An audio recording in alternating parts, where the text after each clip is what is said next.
child's dream. Lagi naman sinasabi ng mga parents, mga guardians natin, mag-aral ka na mabuti para right after graduating from college, makakuha ka ng magandang trabaho and eventually, yung mga pangarap mo may sa katuparan. William Barbo's childhood was not easy. There was so much pain, hardship, and longing. My father died when I was little pa, kaya hindi ko pa masyadong nare-recall yung mga nagkasama kami. And my mother is actually a homebody.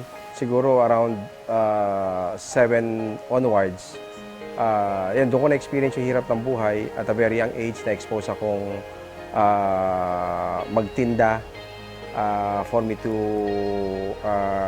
earn money. Of course, napakahirap noon kasi you will be seeing a lot of your friends or even classmates, lalo na on special occasions, graduations, birthdays, or other occasions na nakikita mo buo yung family nila. Pero in my case, since my father died early, kaya yun yung na-miss ko sa buhay. Tatlo kami magkakapatid, 2 babae, isang older than me at saka isang younger than me. So I would say habang lumalaki na rin ako, of course, nung medyo bata pa ako, tumatay yung parang father figure. Nasusuportahan kami ng mga relatives but that's not enough para makasurvive kami. Lalo na 3 lang kami during that time nag-aaral sa college. A fragile child, delicate and too young to understand life, William struggled. Hindi po masyadong naiintindihan yung mundo.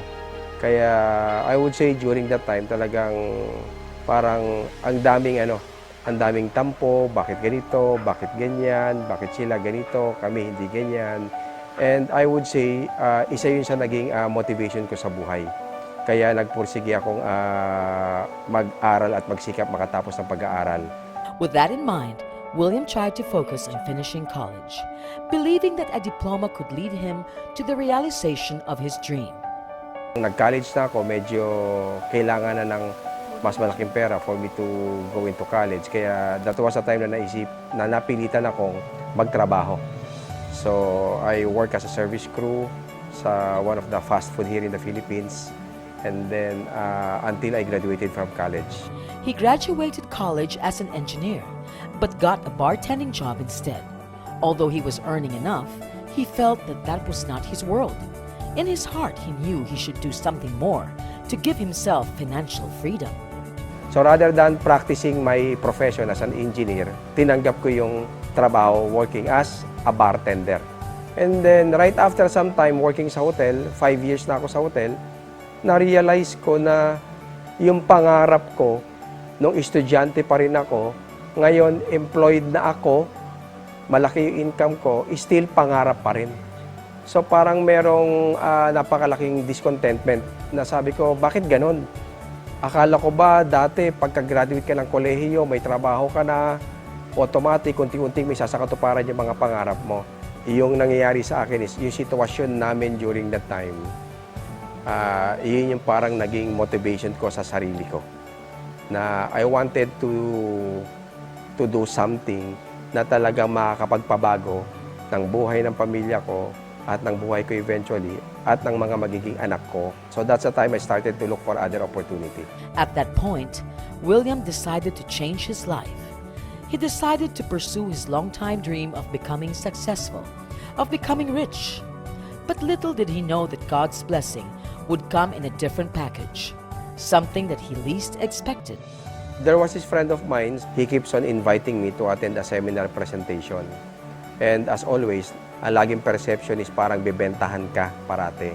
So lagi kong nire-reject until biglang sinabi niya sa akin one day, William, magkaibigan naman tayo. Simple lang naman yung nire-request ko. Umattend ka ng presentation. Anyway, walang commitment, wala kang babayaran.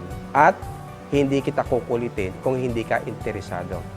So, hearing those words, so pinagbigyan ko. Basta ang intention ko lang is pagbigyan yung isang kaibigan sa kakukulit sa akin para matapos na. Ganon kasimple lang. Pero when I attended the presentation, nasa dulo ako kasi hindi ako interested. Hindi ako interested ano yung company background, ano yung product. Pero nung ipinakita yung compensation plan, paano mag-generate ng income, medyo doon nakuha yung interest ko. Sabi ko nga, marami sa atin, umattend ng mga seminar presentation sa industry ng network marketing, hindi tayo interested. But definitely, hindi naman tayo ipokrito na ayaw nating kumita ng magandang kitaan. So, yun yung kumuha ng interest ko. Hindi ako interested, pero nung nakita ko yung kitaan, doon ako naging interested. Gusto kong kumita ng ganyan. From that simple presentation in a network marketing business, William grabbed the opportunity. Sabi ko kasi sa sarili ko, kung sipag at sipag ang pag-uusapan, sobrang sipag ko. In fact, willing ako magtrabaho ng walang tulugan, 24 hours a day, basta alam kong ikakayaman ko yan or ikaka-asenso ko yan. Ang kailangan ko lang, right opportunity, right vehicle, para yung sipag ko, ilagay ko doon. And nung nakita ko yung network marketing and na-prove ko na legitimate ang network marketing business, I started it part-time lang. William is a simple man with big dreams, and he knows there are struggles and challenges in achieving a goal. And even when everything seemed to go his way, William suffered a car accident that almost took his life.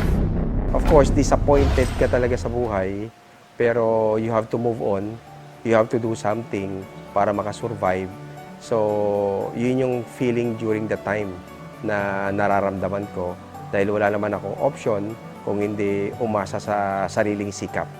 Kaya kahit gaano ka-painful yung mga situation during that time, pinagdadaanan na lang yon, naiisip, pero pinagdadaanan lang, but still, life have to move on. Kaya tuloy-tuloy lang din yung trabaho. Basta ang iniisip ko lang, whatever yung ginagawa ko, I have to be at its best para magkaroon ng magandang resulta. Napakarami, lalo na rito sa Pilipinas, pinanganak ng sinasabi natin mahirap. And in fact, isa na ako mismo doon. Pero yung ipinanganak tayo ng mahirap, and then nabuhay tayo ng matagal, and then wala tayong ginawa, at the end, namatay tayo ng mahirap, para sa akin, kasalanan na yon.